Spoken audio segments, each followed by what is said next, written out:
को चरण की सुन बेनती प्रभु मोर।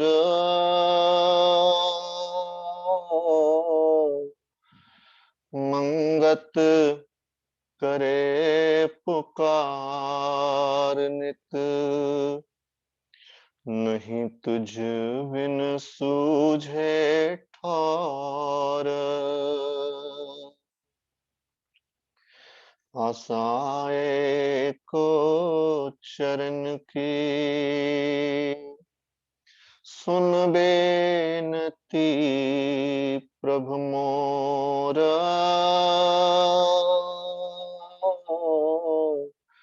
मंगत करे पुकार नित, नहीं तुझ बिन सूझे ठौर। नारायण रूप संगत के चरणों में दास का नमन। ओम ब्रह्म सत्यम सर्वाधार।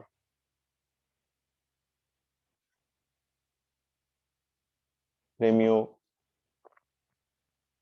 सदगुरुदेव के मुखारविंद से उच्चारित एक सत उपदेश अमृत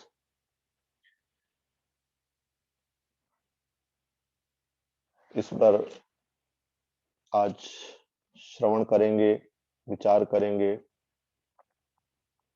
गुरुदेव क्या कहते हैं कि शरीर रूपी संसार को धारण करके यह जीव इस शरीर की कामनाओं में दौड़ रहा है और अपनी तसल्ली चाह रहा है। शारीरिक सुखों के लिए हर वक्त बेताब रहता है। आखिर शरीर खत्म हो जाता है और सुख भी खत्म हो जाते हैं और वैसे ही रोता हुआ चला जाता है जैसे कि यह रोता हुआ आया था।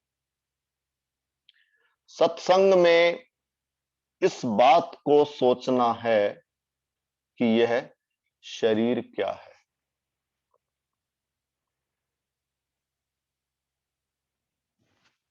अध्यात्म मार्ग पर जब कोई राही आगे बढ़ता है, उसके लिए सर्वप्रथम यह जान लेना परम आवश्यक है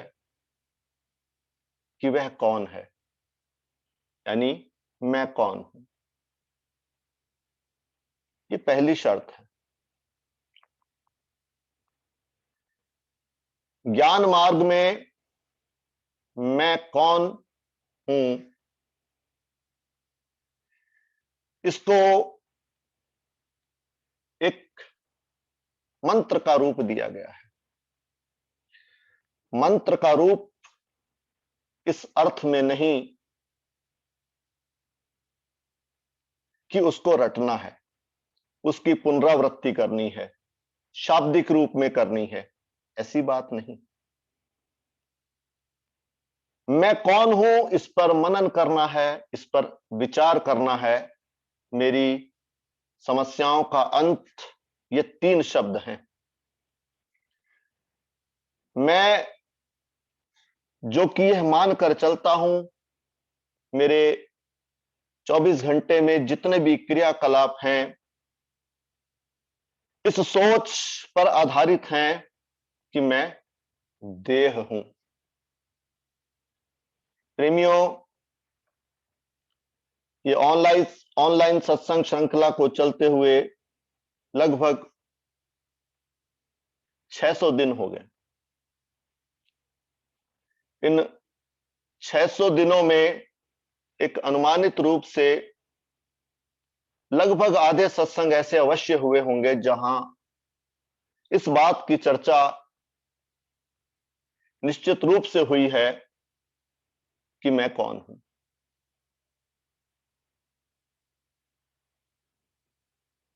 मैं संसार में रहते हुए सांसारिक ज्ञान प्राप्त करने की कोशिश करता हूं। आध्यात्मिक मार्ग पर चलते हुए भी आध्यात्मिक ज्ञान प्राप्त करने की कोशिश करता हूं और ऐसा सोचता भी हूं कि मैंने कुछ समझ लिया है, कुछ मेरे निश्चय सकारात्मक हो चुके हैं। ऐसा मेरा स्वयं को लेकर आकलन होता है, लेकिन मैं नहीं जानता कि मैं अभी भी भ्रम में जी रहा हूं। मैं तो यही समझता हूं कि मैंने बहुत पढ़ा है और मैंने बहुत कुछ सीखा है, लेकिन फकीरों का क्या कहना है? बुल्ले शाह कहते हैं, पढ़ पढ़ आलम फाजल होया, कदी अपने आप नु पढ़िया ही नहीं, जा जा वड़ना मंदिर मसीता, कदी मन अपने विच वड़िया ही नहीं, एवें रोज शैतान नाल लड़िया, कदी नफ्स अपने नाल लड़िया ही नहीं। बुल्ले शाह आसमानी उड़दियां फड़ना, जेड़ा घर बैठा ओनू फड़िया ही नहीं। ये बात बुल्ले शाह फकीर ने कही, लेकिन मुझे ये बात अच्छी नहीं लगती। मैं सत्संगी हूं, मुझे तो लगता है कि मैंने इस बात को समझा है, सुना है कि मैं जीव हूं, मैं ये देह नहीं हूं। और अपनी इस बात के समर्थन में मैं सत्पुरुषों के ज्ञान का भी उच्चारण साथ में करता हूं। जैसा कि गुरुदेव कहते हैं कि तन से सूक्ष्म इंद्रिय विकारा, इंद्री परे मन विस्तारा, मन से परे बुद्धि ठहराई, बुद्धि परे रतन सुखदाई। और अधिक ज्ञान की बात आएगी तो मैं साथ यह भी जोड़ूंगा कि ईश्वर अंश, जीव अविनाशी, चेतन अमल, सहज सुख राशि। लेकिन अगर मैं गहरा चिंतन करूं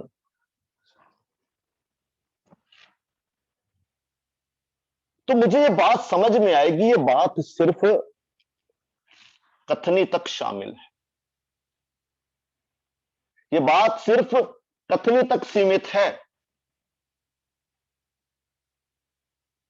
मैं कौन हूं? जब मैंने इस विषय पर मनन किया है, जब मैंने इस पर चिंतन किया है, इस पर विश्वास किया है, तो उसके अनुसार जीवन भी तो जीना होगा। ऐसी दवा लेते रहने का कोई लाभ नहीं जिस दवा को लेने से मैं रोग से मुक्ति ना पा जाऊं।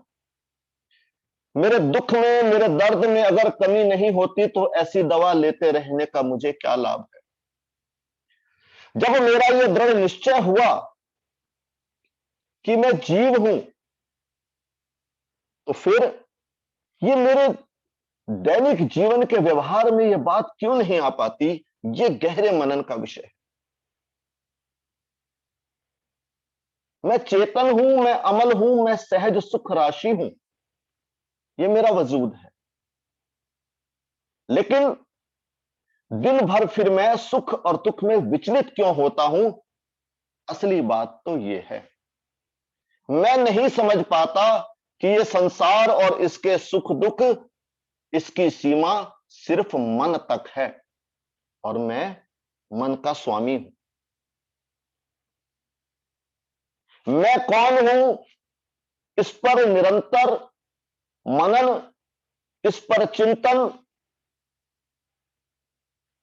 करते चले जाना मेरी सभी समस्याओं का समाधान है। प्रेमियों, ये गहरी बात है, लेकिन इस बात को समझे बिना मैं सही मार्ग पर आगे बढ़ नहीं सकता। गुरुदेव इसी बात को कह रहे कि सत्संग में इस बात को सोचना है कि यह शरीर क्या है। पहले शरीर का विज्ञान समझना है, फिर स्वयं का विज्ञान समझना है। गुरुदेव कहते हैं शरीर एक ढांचा प्रतीत हो रहा है, लेकिन यह 25 विकारों पर खड़ा है। शोक, मोह, भय, लज्जा और कीर्ति, यह आकाश के अंश हैं। जहां बाकी भौतिक साइंस का मुतालिया आपने किया है, वहां इस साइंस को भी देखें। दौड़ना, धारणा, अकड़ना, सुकड़ना और फैलना, यह पवन के 5 विकार हैं। भूख, प्यास, निद्रा, आलस और कांति, ये अग्नि के विकार हैं। खून, वीर्य, थूक, पेशाब और पसीना, यह जल के विकार हैं। चाम, मज्जा, नाड़ी, हड्डी और बाल, यह धरती के विकार हैं। यह 25 किस्म के विकार हैं। बुद्धि इनमें जकड़ी हुई है। इन 25 विकारों के अनुकूल और प्रतिकूल पहलू में मनुष्य हर वक्त दौड़ते रहते हैं। दिन रात इनको ही पूरा करने की कोशिश में लगे रहते हैं। भक्ति का मतलब है कि बार बार किसी को याद करना। देखना यह है कि आजकल लोग किसकी भक्ति कर रहे हैं। निश्चित रूप से जब निश्चय यह है कि मैं देह हूं, तो भक्ति भी देह की ही होगी। वास्तव में यह जीव इस शरीर की भक्ति कर रहा है। यह इस शरीर से कभी गाफिल नहीं होता और इसको किसी देवी देवता पर भी निश्चय भी है, तो वह महज शरीर के सुखों को पूरा करने की खातिर है। किस देवी को किस विधि से पूजने पर या किसी देवता को किस वार और किस तरीके से पूजने पर किस प्रकार का सुख मुझे प्राप्त होगा, कौन सा सांसारिक वस्तु मुझे शीघ्र मिलेगी, इसी आधार पर मेरी सारी पूजा अर्चना है। मतलब ईश्वर को भी यह जीव अपने सुखों के लिए ढूंढता है। इस किस्म के अंधविश्वास को धारण करके शरीर की भक्ति जीव कर रहे हैं। ये शरीर की भक्ति है। आए प्यासे गए निरासे, क्या फरमा रहे हैं गुरुदेव? आए प्यासे गए निरासे, बड़े भूप संसार,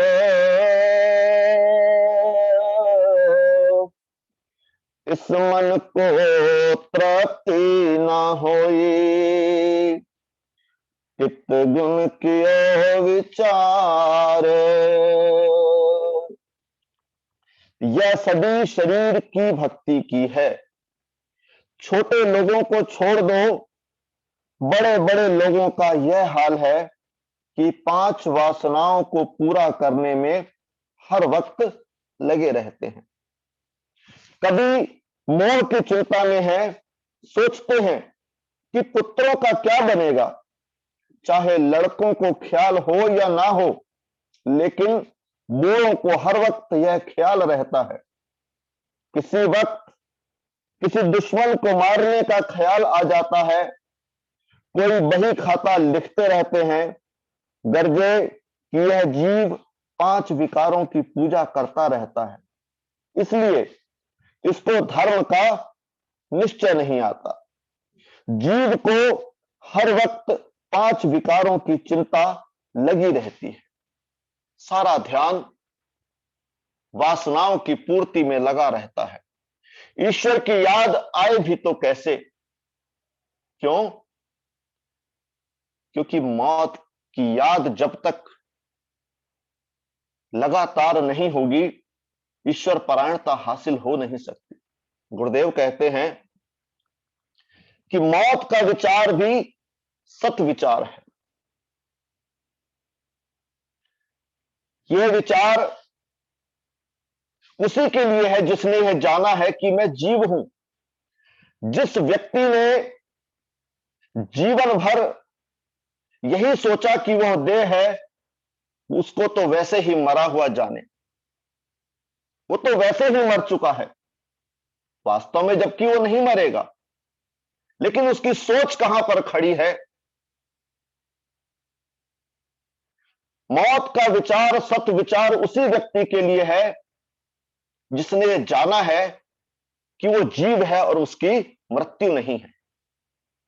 इसी तरह वक्त गुजर जाता है मगर बनता कुछ नहीं। ख्वाहे कोई आसमान पर है, ख्वाहे कोई जमीन पर है, वासना खत्म नहीं होती। यह जीवन, यह मानुष देह निर्वास होने के लिए मिली थी, लेकिन यह मेरा दुर्भाग्य,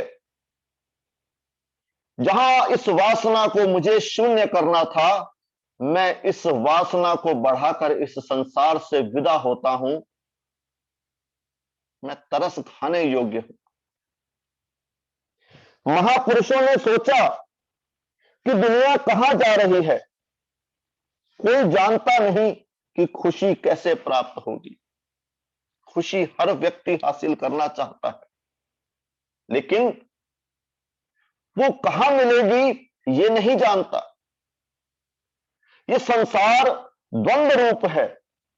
इस संसार में ऐसी कोई वस्तु नहीं जो द्वंद रूप ना हो। तो फिर इस सांसारिक वस्तुओं में मुझे स्थायी शांति कैसे मिल सकती है? कोई कहता है मैं इबादत खुदा की करूं ताकि मुझे पुत्र मिले जो खुश नसीब हो। कोई डाका जमी से खुशी चाह रहा है, कोई नंबरदारी कायम करना चाहता है, मगर कोई भी अपने मुद्दे में कायम नहीं होता है। इसको पता ही नहीं कि उसका मुद्दा या मकसद कैसे हासिल हो सकता है। इस बात का अनुभव सिर्फ सत्पुरुषों ने किया। गुरुदेव कहते हैं चूंकि नतीजे से नावाकिफ है, सही तौर पर यह नहीं समझता है, इसलिए नादान माना गया है। जब नतीजा जाहिर होता है तब फकीरों को ढूंढता है। जब संसार से ठोकरें मिलती हैं, जब यह थोड़ी समझ में आती है कि यह संसार दुख रूप है, तब फकीरों को ढूंढता फिरता है। उस वक्त उसको कौन बचाए? महापुरुषों ने कहा है कि जिस भी काम को करना हो, पहले उसके नतीजे को सोचना चाहिए, क्योंकि संसार बहुत बड़ा है। अगर गलती की तो ठीक ना होगा। जो विवेकी पुरुष हुए हैं, उन्होंने सोचा कि शरीर क्या है और शरीर के अंदर रोशनी किस चीज की है जिससे यह शरीर चल रहा है। इस बात को जानने वाला विवेकी पुरुष माना गया है। ग्रंथ श्री समता विलास में बहुत सारे पृष्ठों में महाराज जी ने फरमाया है। बहुत सारे वचन विवेक को लेकर हैं। सत्य क्या है, असत्य क्या है, यह जानना। संसार दुख रूप है, और वास्तविक सुख, या यूं कहें वास्तविक आनंद और शांति कहां प्राप्त होगी, इस बात को सीख लेना सत्पुरुषों के वचनों द्वारा, सत्संग श्रवण द्वारा, शास्त्रों के अध्ययन द्वारा और अपने अनुभव के द्वारा इस बात को जान लेना कि सुख वास्तव में कहां मिलेगा, ये विवेकी पुरुष की पहचान है। बुद्धि हर वक्त शारीरिक सुखों की खातिर दौड़ रही है। आखिर शरीर खत्म हो जाएगा। जब शरीर से जीव निकल गया, उस वक्त हैरान हो गया। उस वक्त उसे मालूम हुआ कि उसने जैसी दुनिया देखी थी और जैसी समझी थी, वैसी नहीं है। जिस शरीर के लिए जीव हर वक्त लगा हुआ है, आखिर यह भी खत्म हो जाएगा। आखिर इंसान कैसे और किस बुनियाद पर सुखी होगा? उस वक्त महापुरुषों ने सोचा कि यह एक बड़ा धंधा है। जब यह शरीर को प्राप्त होगा, चिंता खड़ी होगी। हाकिम और प्रजा दोनों चिंता में हैं। जब सब नक्शे को देखा तो समझा कि तसल्ली तो नहीं है। फिर महापुरुषों ने सोचा और गौर किया कि दुनिया बहुत भारी झगड़ा है। जब एक चीज को हासिल करते हैं तो दूसरी का फिक्र सामने खड़ा हो जाता है।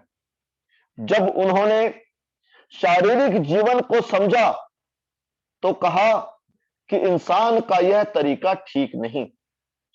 उन्होंने सोचा कि क्या कोई ऐसी हालत है कि जिससे इस शरीर की प्यास बुझे। उस वक्त उन्होंने मर्ज का इलाज मालूम करने की कोशिश की। उस वक्त उनको विचार आया कि इस शरीर की बनावट से प्रतीत होता है कि इसे किसी महाशक्ति ने बनाया है और यह किसी नियम पर खड़ा है। हम खुद तो इसके किसी बिगड़े हुए या काटे हुए अंग को ठीक नहीं कर सकते हैं।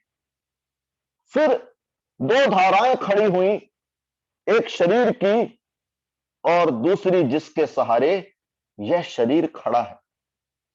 यह जो हमारा सांस अंदर बाहर आ जा रहा है, इसको अंदर खींचने वाला कौन है?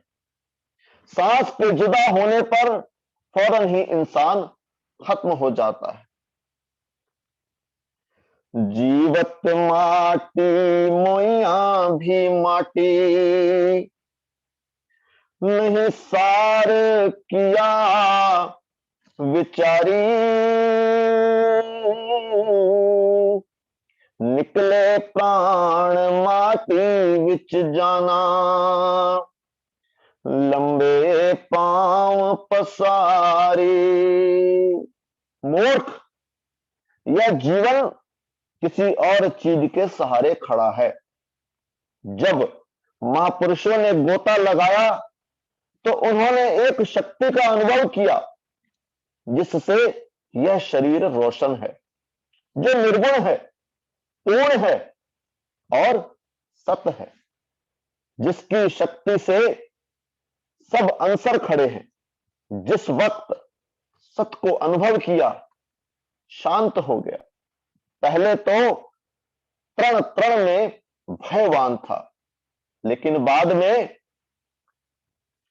आशा तृष्णा मन रही ना कोय। जब नाम पदारथ खाई, अंतर बाहर भया प्रकाशा। दुर्मत अंधकार गवाए। जितनी भी तकलीफात पहले थी, वह सारी गायब हो गई। जब सत्य को अनुभव किया, मेरी सारी तकलीफों से मैं मुक्त हुआ, उस स्वरूप में अचिंत और प्रवीण हो गया। मेरी सारी चिंताओं का नाश हो गया।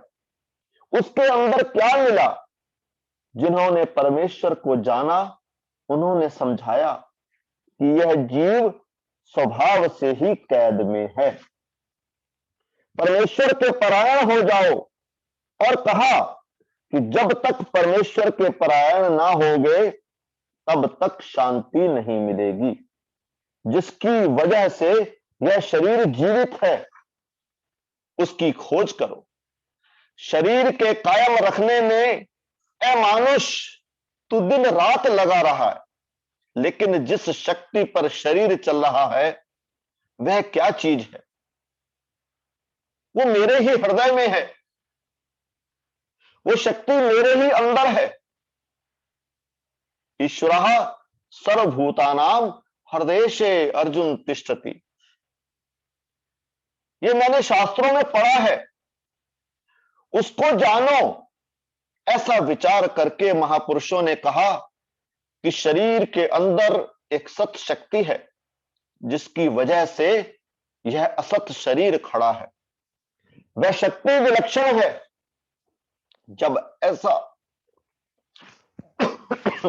जब ऐसा विश्वास हो तो अच्छे पुरुषों के पास जाएं, तब भयानक विकारों की आग गायब होगी। उस वक्त मनुष्य को पता चलेगा कि जो काम वह कर रहा है ठीक नहीं है। फिर वह आज्ञा मानकर अपने आप को दुरुस्त करता है। जब सत विश्वास अंदर आया तो शांत हो गया। मनुष्य दो किस्म के हैं, एक मोहवादी और दूसरे सत्यवादी।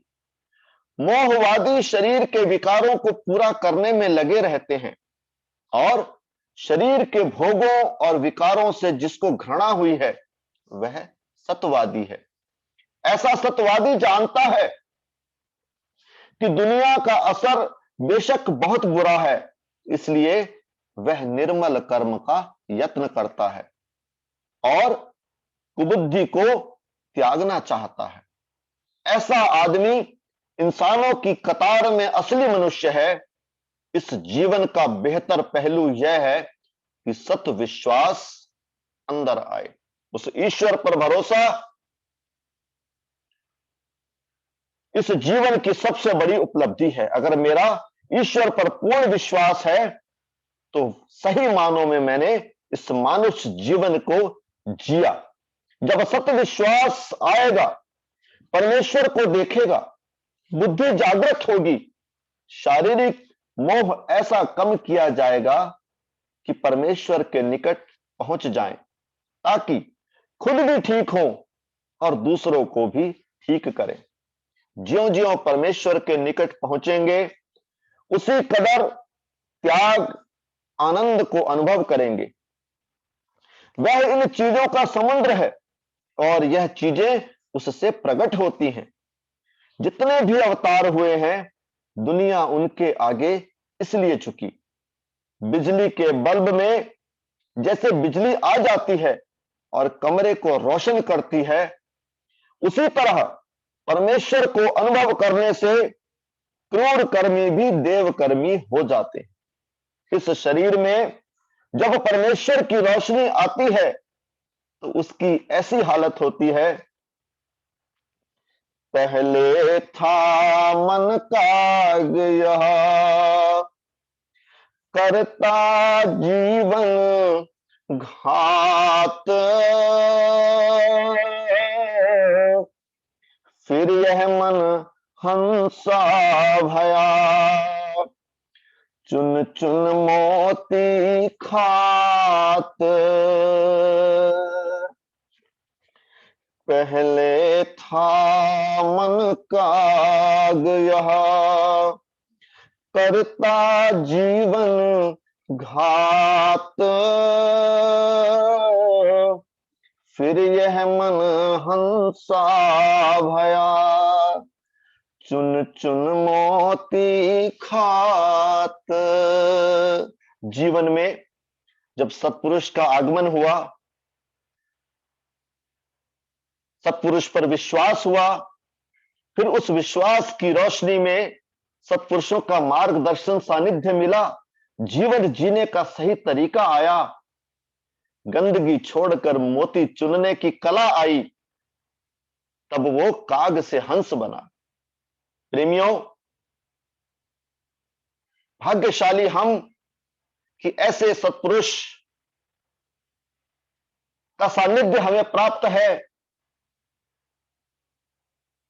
और ज्ञान भी सरल शब्दों में, विविध रूपों में हमारे सामने उपलब्ध है। उस ज्ञान को जिस अर्थ में वो प्रकट हुआ है, उसको उसी के अनुसार समझने की क्षमता हासिल करना इस सत्संग में बैठने का मेरा उद्देश्य होना चाहिए कि जिस भाव से, जिस बात को गुरुदेव हमारे सामने कह रहे हैं, मैं उसी भाव से समझने की क्षमता विकसित करूं। गहरे मनन और चिंतन के द्वारा ऐसा मेरा प्रयास नित प्रति हो और फिर उस समझ को अपने जीवन में मैं उतार सकूं, ऐसी उस गुरुदेव से प्रार्थना करते हुए आपका, मेरा, सबका कल्याण हो। सब आध्यात्म मार्ग के, उस ईश्वर मार्ग के सच्चे साधक, सच्चे राही बने, ऐसी गुरुदेव से प्रार्थना करता हुआ आज के विचार को विराम देता हूं। की हुई गलतियों के लिए क्षमा प्रार्थना सहित ओम ब्रह्म सत्यम सर्वदा।